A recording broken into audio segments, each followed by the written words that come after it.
Is this working? It is. Good evening, everybody. Can you hear me at the back? Do you want to sit down? Welcome, everybody. Thanks for coming along this evening. Welcome to War and Forgiveness.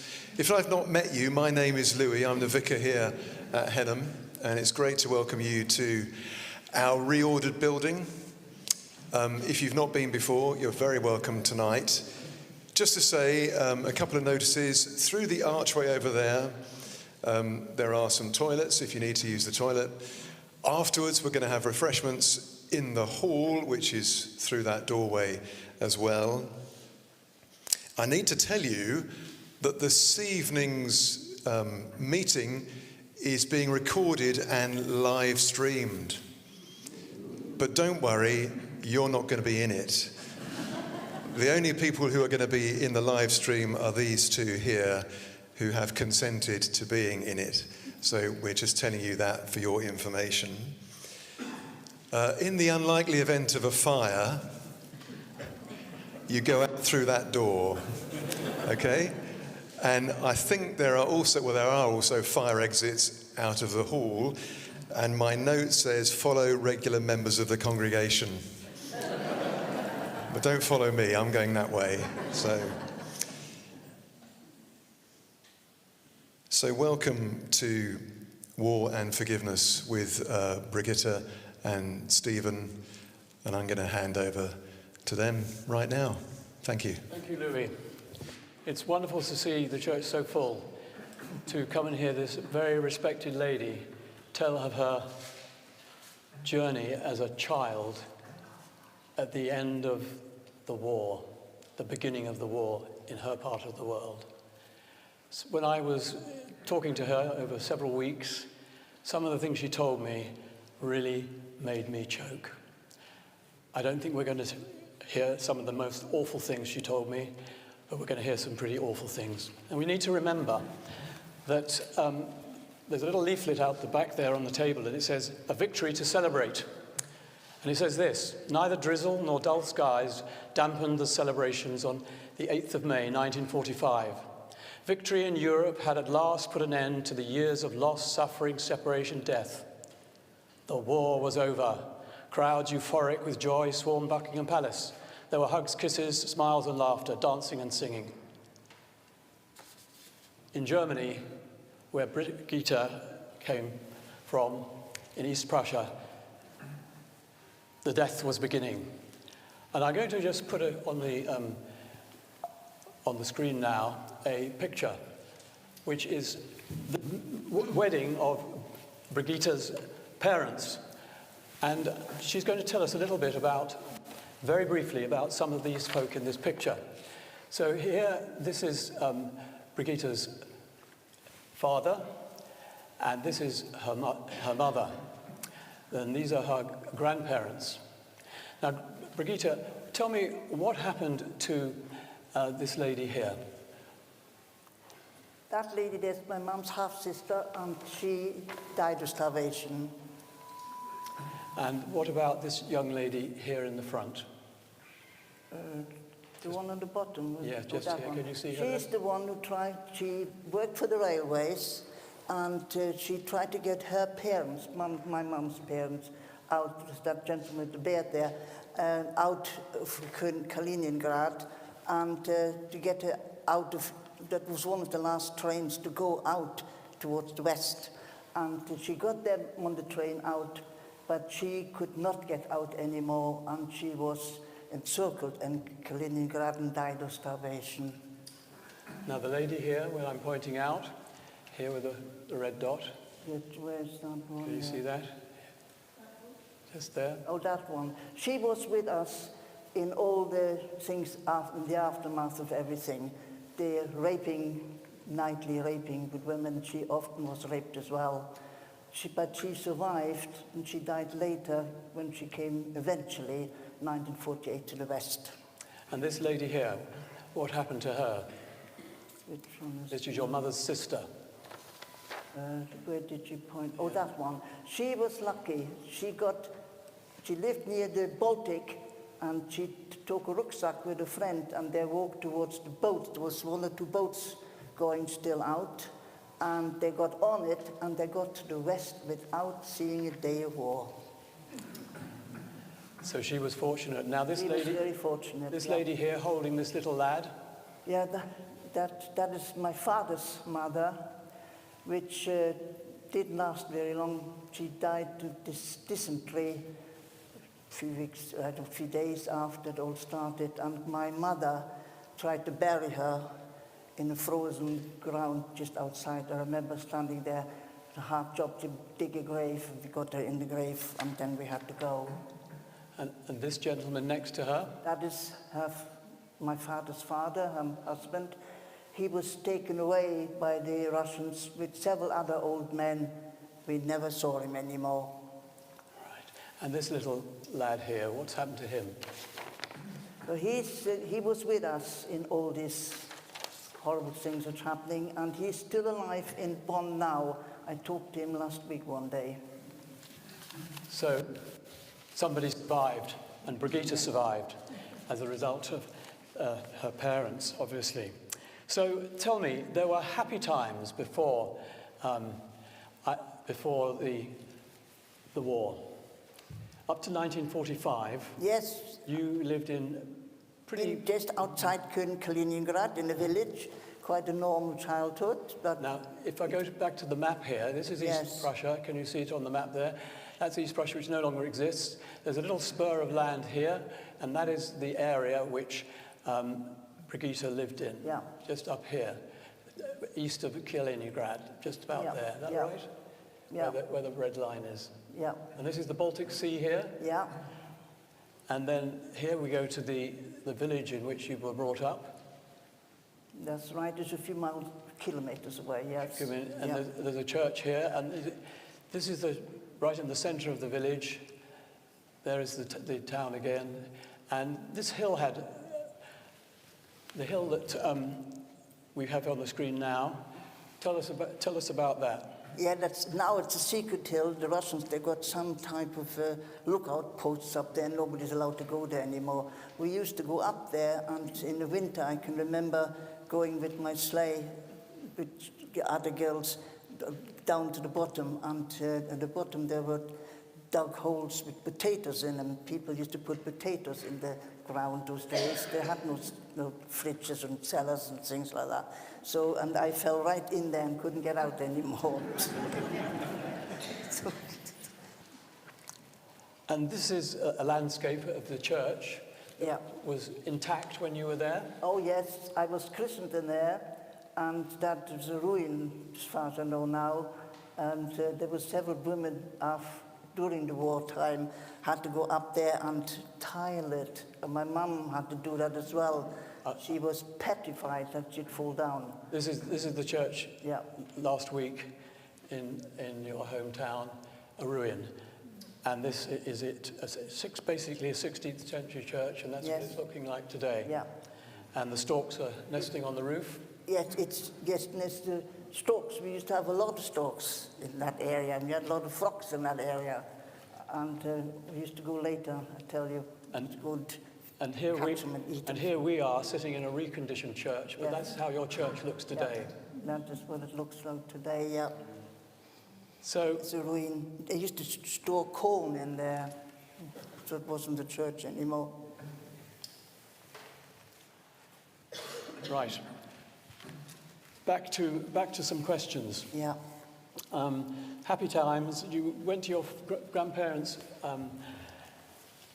farm Yeah. often because just down the road. Yeah, just down the road, about a mile away, yes. They had a little farm, few animals, horses, and chickens, pigs. And you, quite young, suffered from pneumonia.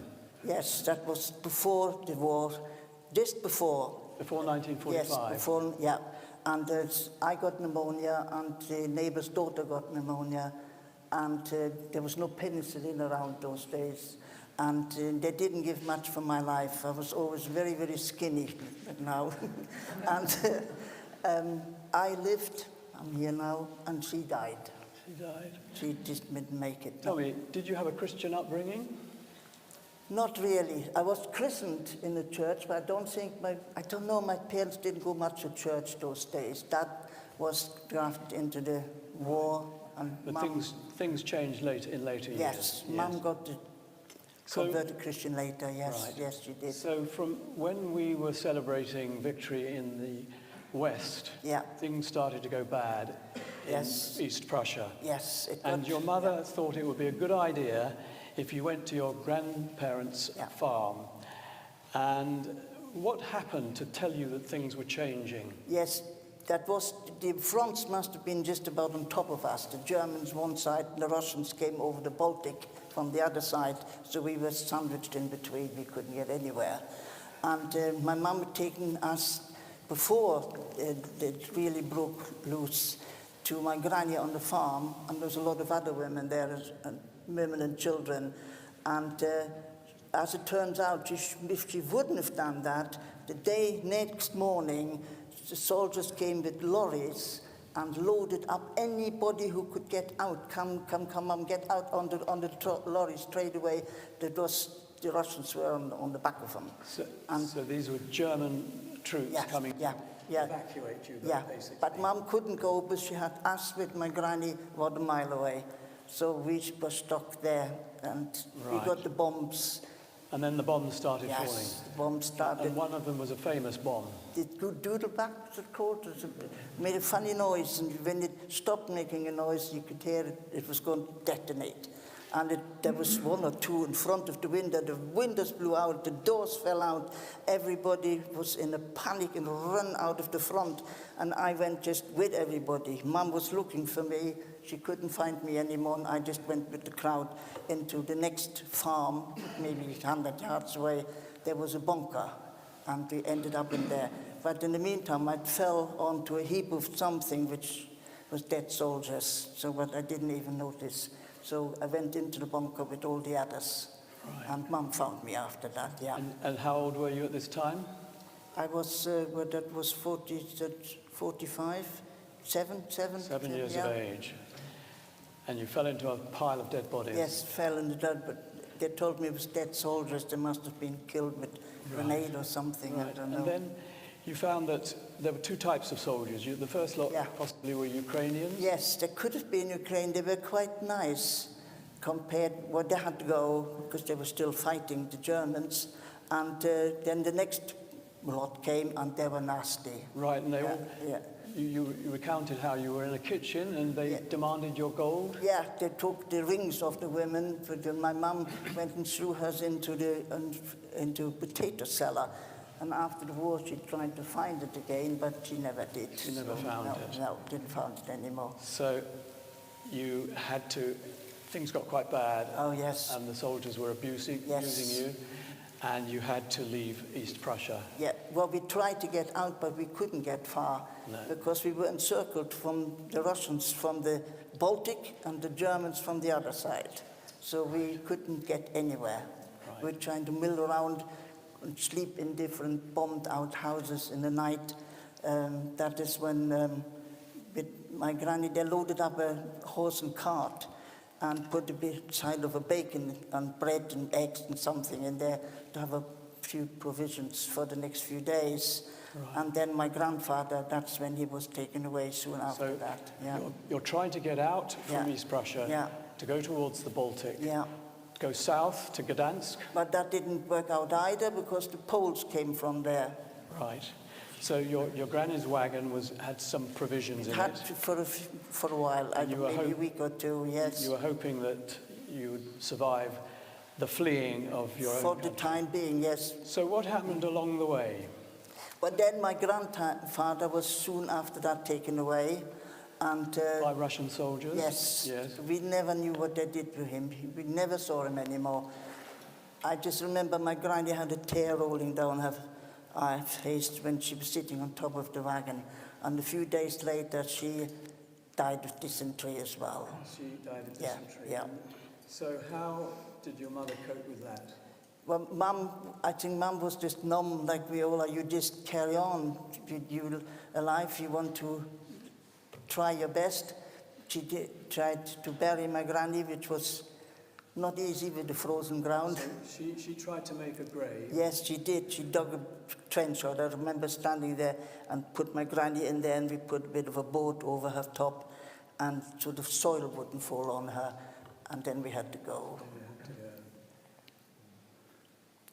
And then from then on, it was just, we moved a little further to find a house where you could find some food or somewhere to sleep. And things started from then on get rougher. We found the rats used to come in the night and just about try to bite people because they were just as hungry as we were. And we had a bit of a bed frame. My mum had my sister and me laying behind her, and she had a stick to just move the rats away so they wouldn't come on top of us. What did company in your bedroom, eh? Yeah. Oh, how awful. Your grandmother had died, Yeah. your granddad had died, Yeah. so your mother was very bereaved. Yeah. She had you and by this time, 1941, your sister had been born, is that right? Yeah, that was before, yeah, but yeah, this is now 44, 45, yeah. Your father, he had gone to the front in Russia? Yes. Right. He was dragged to, or posted, or drafted to. So for a number of years you didn't see your father, but actually he did come home on leave once or twice? Yes, yeah. And as a result of that, My sister was born in 41, yeah. In 41. So she was only 3. She was a little. Yes, she was 4 years younger, yeah. And she was with you when all this was happening? Yes, she was. Right. So how did you feel about all this when you as a 7-year-old? I think you become numb. I don't think you have feelings like you have now. You just want to live. You try to find food. Food was getting scarce by now. We found the occasional, that must have been in the first weeks, a dead pig in the road, and people used to go and cut a piece off and used to put it on a bit of a fireplace and roast it and gnaw the meat off, which was sort of black as the only way we could get it off. And my mum one day had to kill a dog. I remember standing beside her, quite a big size, but he was a skeleton as well. But we ate him, but we didn't have anything else. So we also ate different grasses. In the spring, we ate green cherries, from the trees. We got diarrhea from that. We get salvage. Is it salvage? You can eat the stuff which grows out in the ditches. Nettles, we used to eat nettle, whatever we could find. Grass, nettles, salvage, green berries, whatever there was to be found. we had a varied diet. Yes, there was more diet, yes. Dogs, even cats, I believe you said at one stage. Yeah, some people ate cats, yes. And rats. I can't remember us eating one. We had the dog. So this is pretty traumatic. You did say you don't have feelings, but you must have been frightened at times. Well, I suppose you do get frightened, but not like I get now. I get very nervous now at things. I wasn't like that then. I was more... You made a comparison Yeah. with this young girl who went to join ISIS. Yes, I often remember that story. She was asked by reporters.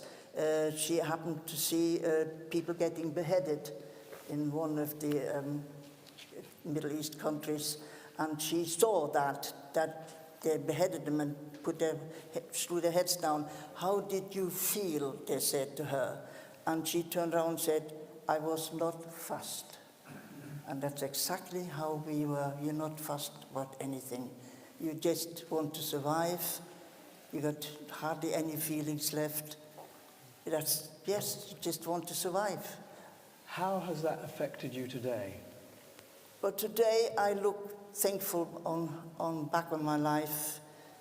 The Lord brought us through. My mum stayed alive, sister stayed alive.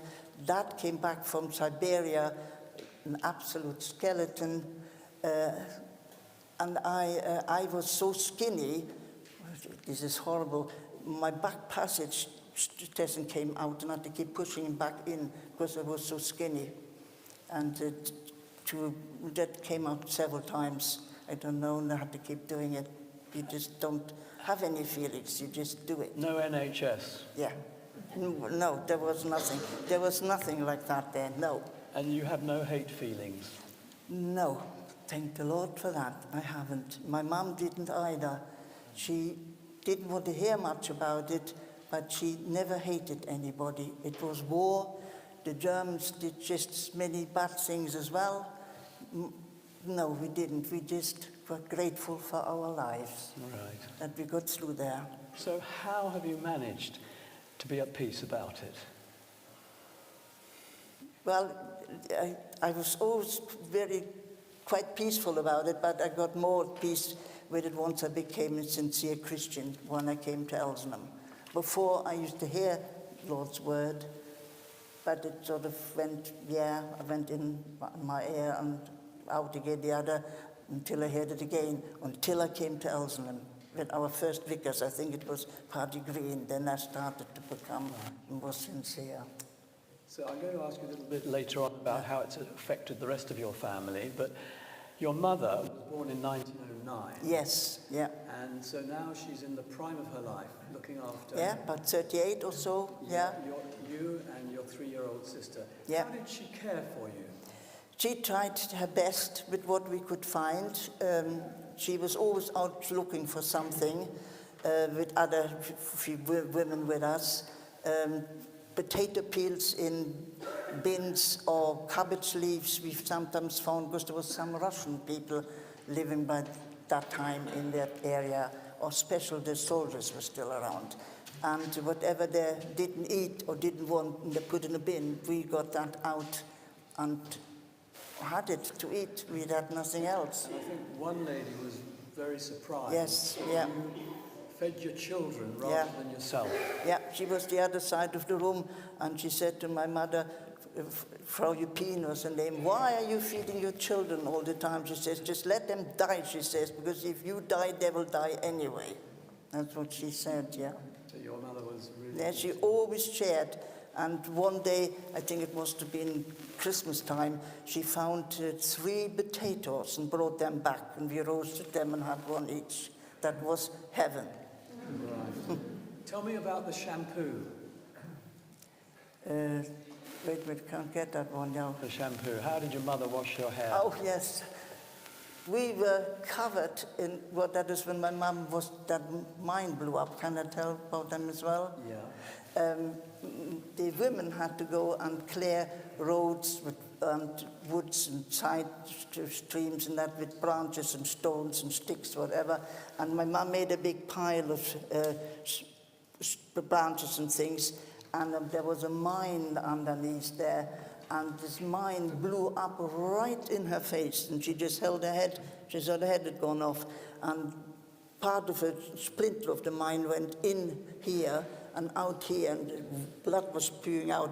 But some people helped her and put a bandage or some towel or something around her, and they took her into Kaliningrad with horse and cart, and she was in the hospital for, I think, about 4 weeks. And at that time... So you hadn't got very far in your travels? No, we just had to mill around there. We couldn't get out of that area, no. Right, and the shampoo? Yeah, and then that is now when the mum was in hospital, I had to look after my sister as good as I could, and I was trying to find things as well. She was younger than me, and I used to make a little bit of a soup and give her 1 spoon, and I used to have 2 spoonfuls. But she, thank goodness, she stayed alive as well. And we had so many fleas, lice, and bed bugs. We were covered in them. And when my mum came back from the hospital, she washed our hair in our own urine because we didn't have anything else. And that apparently helped. It killed them off. So she must have done that several times, yeah. Forget the adverts. You've got a cheap solution. That was cheap, but yeah, that's what, there was nothing else. So you moved around, you stayed in places for a short while, but Yeah. always under Russian guard. Always was Russian guard people there, The yes. war was Yes. technically over. Yes. The Axis armies have gone, and you're now in a situation where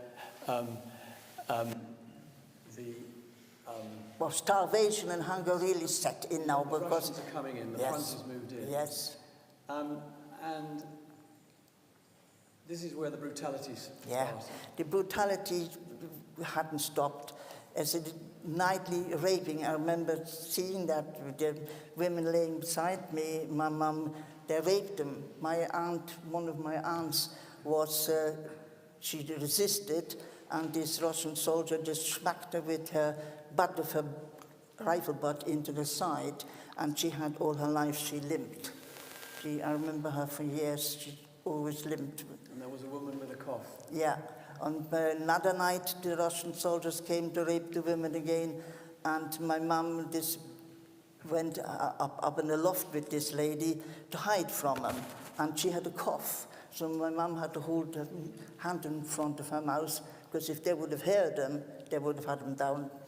I don't know what they would have done to them, but they didn't hear them. And other things happened. And also, there was also this, in this place we lived there for a few days, when they came raping women again, there, I remember that on the side of that there was 3 or 4 women laying there, and they had set it alight. The Russian soldiers set it alight, so there was smoke coming out, and everybody was choking and coughing, and they went outside laughing. But thank goodness, the police, there was some sort of police, but they weren't always there. They told them to come back in and make the fire out and stop it and open the doors, which they then did. And then there was a very scary incident with the lighthouse. What was that all about? That was when we maybe moved on a few days again, or the day, I don't know. It was a lighthouse, and there was quite a few people in there. And my sister wanted to wee, and my mum pulled her the pants down and wanted to just hold her over in front of her, and somebody in the back of the room struck a light. And my mum would have, in one more step, she would have fallen right down into this big hole into the river. So she pushed back, you know, and she was saved. She was saved. Yeah. She was saved. So food was ever more scarce, but Yes, you it had was. heard that conditions in Lithuania were better. Yes, women got to know that because Lithuania, I suppose, yeah, they were invaded by Russia. I don't know if they were invaded or not, but they were not in the same position as Germany was. So you were going to, instead of going southwest, you were going to go north. Yes, so we tried to do what other women did as well. Quite a few tried to get there and got to Lithuania. My mum and us, we got to the train station. So the wagon no longer got an MOT test. It was no good. No. So you had to go by train. Yes. So what happened there? Well, we were near Kaliningrad, so we must have eventually got into the Kaliningrad station. And Mum got to know that this train right in the back was eventually going to Lithuania. But we weren't allowed to get there. It was manned. There was Russian soldiers guarding it. So Mum told me, and she was told by other women doing the same thing, the only way we could get on that train would be by dusk, wait till it's dark, or dusk at least, and we then went towards the train. Mum briefed me on this, because I had to do it myself. We had to roll underneath the wheels and where the rails are, and wait for the train to move. And as soon as the train moves, we'll roll out, get up, and go and grab the handlebars from the platform, you know, where you go inside the compartment, but we weren't allowed to go in there. So you had to hang on the running board. Had to hang on onto all the way. It wasn't too far. I think it was only 1 or 2 towns. And all the time your mother was holding your Holding sister. my sister, and I had to hold on to the rails myself, yeah. And then we got into Lithuania that way. Right. So Lithuania wasn't a piece of cake either, because No, it wasn't. But the Lithuanians didn't like the Germans, and some of them were good to you, some of them were bad. Now, tell me, you some spent... spotted us and threw us out. Yes, they did, because, well, what expect? They've been under German control as well, I think. So they weren't pleased to see you? No, not really, but some were good, and they saved our life, really. Because if we wouldn't have gone to Lithuania, I don't think we would have made it. So we were begging from farm to farm, house to house. Some gave you a slice of bread with an egg. My mum used to crack that egg and put it on top of the bread for us to eat. And some threw you off. Some kept you a day or two and gave you something to eat. And my mum had to work for them, and so we got some food. Yeah, but many times we had to go and sleep in barns with animals, or in ditches even as well. Yes. So you shared your bedroom with the cattle this time, yes, rather we than did. the rats? We did. Yeah, but that time I think it was summer. Yeah. So that was. So what happened at the river? That was another incident when we came off on farm to go somewhere else, and we had to cross this fast-flowing river, and it was just a plank laying across there. And I remember getting over there. I just made it, and my sister followed, and she fell in. And the river drove her within minutes. Fast. It was a fast-flowing river off. My mum panicked. She had a bit of a rucksack on her back, and she got it off and ran along the bank to try to get her. She had quite a long way, and there was bracken there in the river. So my sister got driven into that, so it stopped her, so she could fish her out. And dripping wet, I don't know, it was maybe springtime, so we went back to the farm where we came from, and Dad kindly let us stay, dry our clothes, and stay, I think, maybe a few days with them and dry out before we moved away again. Your sister was afraid of water ever since? Yes, she was all her life terrified of going anywhere near water, and must have come from this time. They had a beautiful big, in the west later, with her husband. He built a lovely pool on the veranda, and she never went anywhere near it. She used to panic as soon as she came near water. So we gathered that was why she was frightened. Clothing was a situation during your stay in Lithuania, but the Lithuanians did help you, and I believe a farmer made you... Yes, when we went back to when we went back to this farm to dry out, my mum's shoes had completely disintegrated, so he made her a pair of clogs. So she had a pair of clogs to wear. Wonderful. Yeah, wonderful. yeah. Now, while you were in Lithuania, you had heard that the Axis armies had collapsed, and you'd heard that the Red Cross was about repatriating people. We heard that they were getting involved. Yeah. That's what all my mum heard first. So many other women came back, wanted to get back as well to see what would happen. Yeah. We were in Lithuania quite a long time. You said about 18 months. Yeah, 18 months. We were there quite a long time, yeah. So this must have been coming towards the end of 47. Right. Yeah. And so my mum decided to try to get back to Kaliningrad to see what happens there. So by train again? Yeah, no, back on the train again, but this time it wasn't so bad. We didn't have to go underneath. We just held on to the rails outside to get back into Germany. By train, but not before you got on the train. I believe you managed to taste the local delicacies in the marshland. Yeah, with the frogs. Yeah, that was when we came back to Germany again. Right. Because the food was just as scarce. When you came back, I see, right. So we used to go, I remember going into the marshland, there was loads of frogs everywhere because we had the stalks, as you saw in the picture. And I used to catch them and stun them on the floor and put them in my pocket. And I had quite a few in a pocket and took them home to Mum, and she chopped their heads off and skinned them, and then we ate what was left. There wasn't much left of it, but it was better than nothing. Yeah, a delicacy in Michelin nothing. restaurants today. So you're going south again, and what happened? On the border, that is the other incident. Yeah, I think also you said that in Leningrad you were again eating animals that yes, were left. Yep. to starve, so they weren't much nourishment to you. What happened at Kaliningrad station? Yeah, that was another horrible incident. We got to finally then back to Kaliningrad station, and there was the Russian police there, and they marched. There was a lot of people on that train, all into a big building on the end of the rails.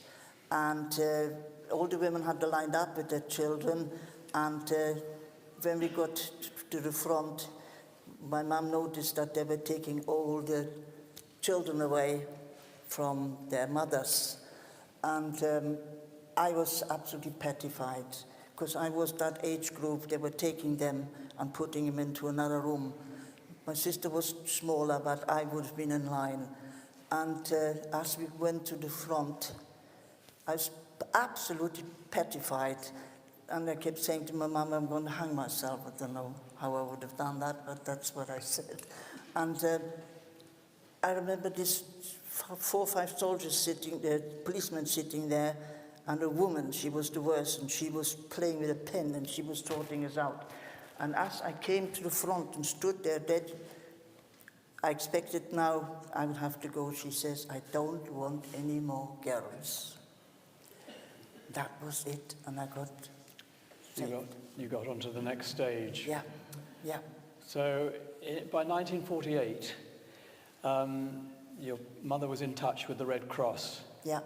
And managed to begin to find out that your father was still alive, I believe. Well, that came out in time.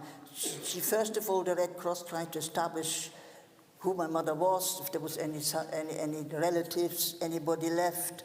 Mum didn't know anybody, because we were all from the East Germany. We ended up in Cologne. We had nothing to do with West Germany. Mum didn't know anybody. And they tried to establish that, and they found out that there was one of my dad's sisters, the one who lived near the Baltic. She's the one who got out, and she ended up in the West in the end, or much earlier than us. She didn't go through the war. And she got in touch with the Red Cross and told her that there was somebody left in the East, and gave her the names. Right. And that's how they then eventually established that there was us left, and 1 or 2 of my dad's sisters, they were left, and we got then transported to East Germany, not West, East Germany. And so your father had been away. Yes, we didn't know where he was. With him. You went to a refugee camp. Yes. In East Berlin. In East, just on the outskirts of East Berlin, there was a huge refugee camp, and there was a little bit of food there, because at that time, better than what we had before, and they tried to sort out where to put people when and where to go. And my mum one day went to the outside on the taps with water, and she could hear 2 ladies speaking, and she recognized that was somebody from the family, and that was her stepsister's 2 daughters. And we brought them over eventually to the West. Right, so now Yes. there are 5 of you. These Yes, were 5, teenagers. yeah.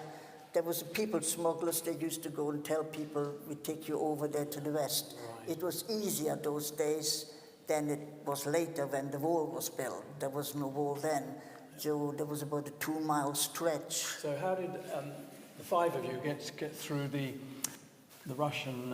Yeah, with these people smugglers, he had several other people, women in tow, and over the dark in the night, walking towards the west border. It was about, I don't know, Mum said about 2-mile stretch. And we got caught 3 times that night by Russian guards trying to do that, and they questioned Mum. And when they found out Mum with 2 children, where she wanted to go, one of the gentlemen came with Mum to the back door and he says, go that way. He let us go. So they had compassion on you. Yeah, they let us go. Wonderful. And we got caught 3 times that night, and they all let Mum go because she had 4 kids with her. Yeah, bless her. Young people. And from there, having got through Yeah. that barricade, as it were, Yeah, you yeah. managed to get train tickets to Yeah, go to we Cologne. then we ended then up on the west side. And this was 48 now, and coming summer, autumn time.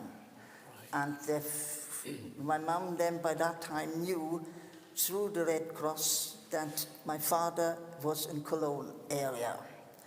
And as it turned out, he'd come back with a friend who came from Cologne, because we had nothing to do with Cologne. And he came back with him and ended up working on a farm, because my father was good with horses and that. And eventually he found out through the Red Cross where we were, and we tried to get from Berlin in stages to Cologne. There was very little money about. You couldn't just go on the train and go in one lot. No Oyster cards. No, definitely not. So we had to maybe a ticket to go for 2-3 towns, and then we had to go back to the authorities to get another ticket to get to the next stretch. And we eventually ended up in Cologne. Right. Yeah. Now that was in October That was now, 1948? end of the Your dad 48. had a job on the farm and you joined him. What was the reunion like when you met your dad for That all was this time? strange, but my dad had 2 teeny little rooms on the end of the animal sheds. We couldn't get through the farm gate, it was night, the gate was shut, so we had to climb through the window. And my father lifted us through the window, and I remember he was like a stranger to me. My mum as well, they didn't communicate very much for months with each other. Right. So they were very strange with each other because they hadn't seen each other for, I don't know how many years, 41, 48, 7 years. Yeah. But you came through. You came through. We'll go back to that a little bit later on. And you learned some pretty hefty work on this farm. Yes, I as a teenager now. Yeah, because the other thing is I'd never been to school, and I was now 11, 12, something like that. So I was put into school with the little new ones, and but I had a very good teacher. He was wonderful, and I'm always thankful for him. He made me do the spelling and the arithmetic and times tables. I used to go mad with him because he was always calling me forward to say you Peen, he said to me, go say the timetables backwards or forwards in eights, eights or the sevens and sixths. And I've learned, and even now I can still do that backwards. Brilliant. So that stood you good stead when you got to Stansted Airport. Yes, that definitely 30 helped. years. Yes. Well done. So you then were using combine harvesters and things Yes, like that? I had to help because we had no money. Even that this was 48, 49, it was very scarce money. And this farm, they had a combine harvester, and my mum had to work in the field as well, spraying the muck out. And they used to have a mule.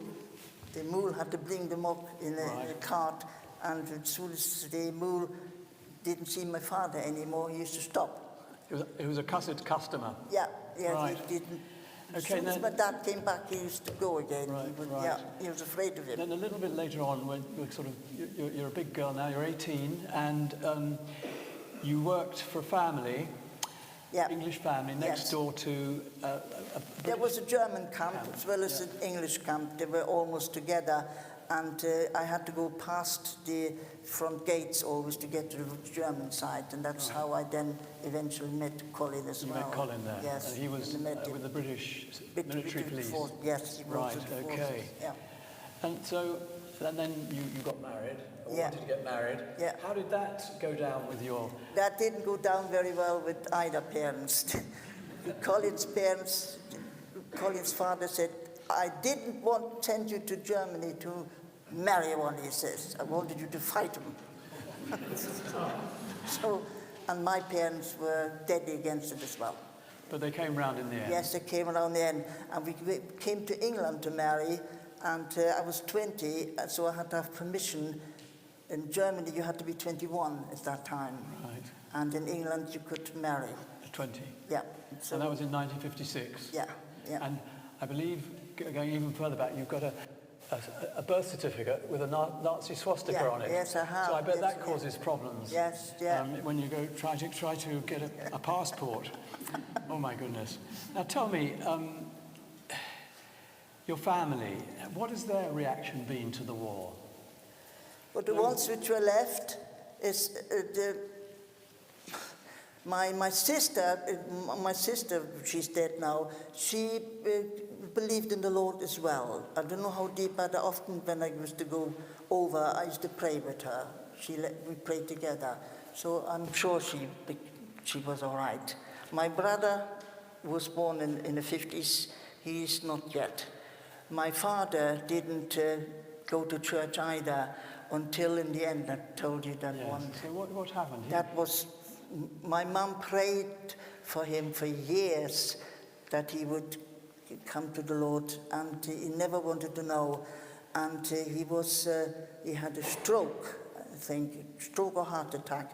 And my mum was very ill at that time, and he was alone in a hospital. And the nurses told my mum later that he was very restless. And they didn't know why, but my mum thinks it's because she prayed for him all the time, and he was dying. He didn't come out anymore. And we also have another cousin left. That's that lady there with the two daughters I met yes. there. There was another sister, and she was a very sincere Christian. She always used to pray for my mum and dad.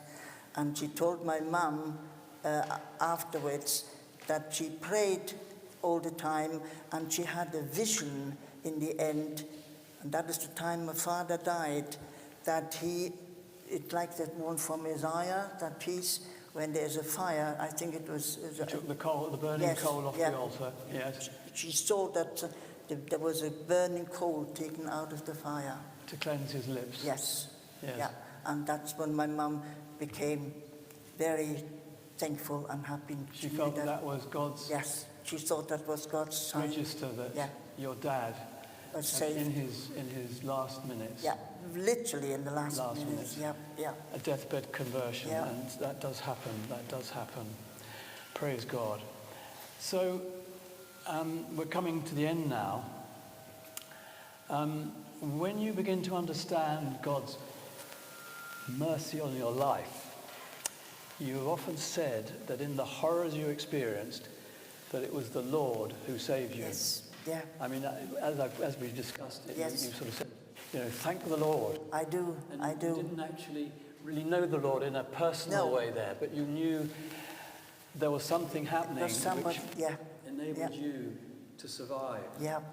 So do you look back with gratitude I at do. his mercy? I do.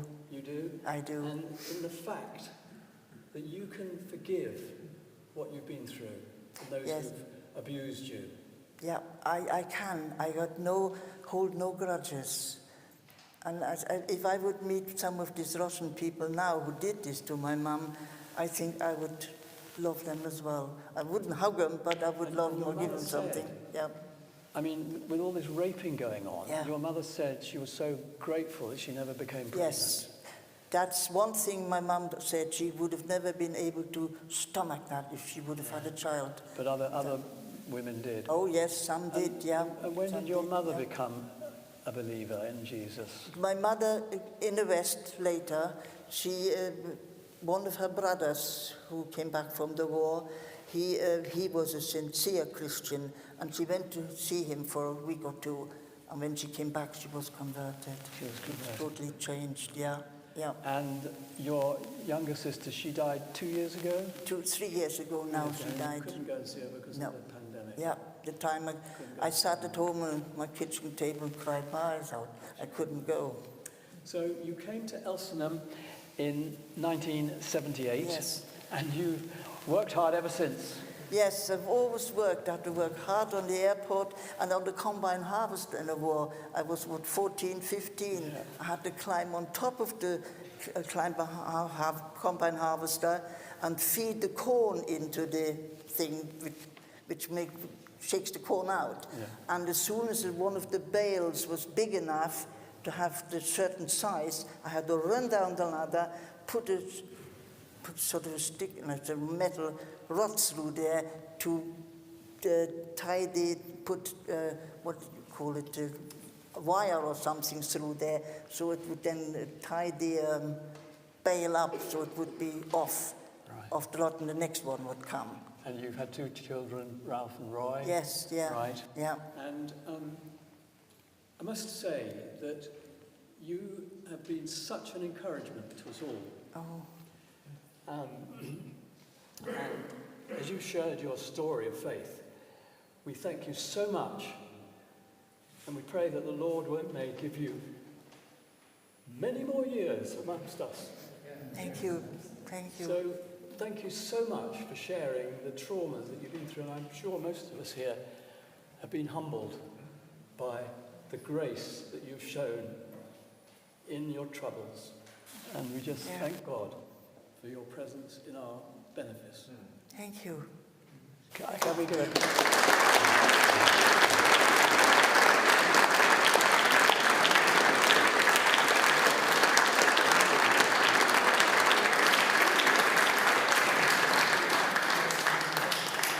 And before we go to have our refreshments, a prayer. Gracious God, our Creator, Provider and Sustainer, here in this 80th year since the end of World War II in the West, we recall terrible times of trouble, times of war, even today. Have mercy on us in these days of international turmoil and distress. Bring peace to the nations. Bring peace to our own lives, where we often conduct our own private wars. Help us to forgive, however tough, those who despitefully abuse us, understanding that Christ, the righteous, suffered for us, the unrighteous, that he might reconcile us to you, our God and only Saviour. Amen. Thanks very much, Stephen and Brigitta. Brigitta, we've got this enormous bouquet for you here to say thank you. Oh my goodness, no. There we go. And that is for Stephen. Can you get that, Stephen? Oh, you get a little one. Yeah. It's a bottle of, yeah, good. Yeah, thank you both. So just to say, an awful lot of work went into this evening. Stephen spent many hours interviewing Brigitta in advance of this evening. And just a big thank you as well to the people who've organised all the sound and the refreshments and everything else tonight. So thank you very much to you two and to them. Can I just say, there are refreshments now, but if you wanted to make a donation tonight, there's absolutely no obligation, but there's a bowl by the door on the way out. And what we're going to do is we're going to split any donations that are made tonight between SASRA, which is one of the mission agencies that we support, which is the Soldiers and Aviators Scripture Readers Association. So we'll split the money between SASRA and the HEU Benefice account, if that's all right. So do stay, do chat to Brigitta and Stephen if you want to, but should we give them one more clap? Thank you very much.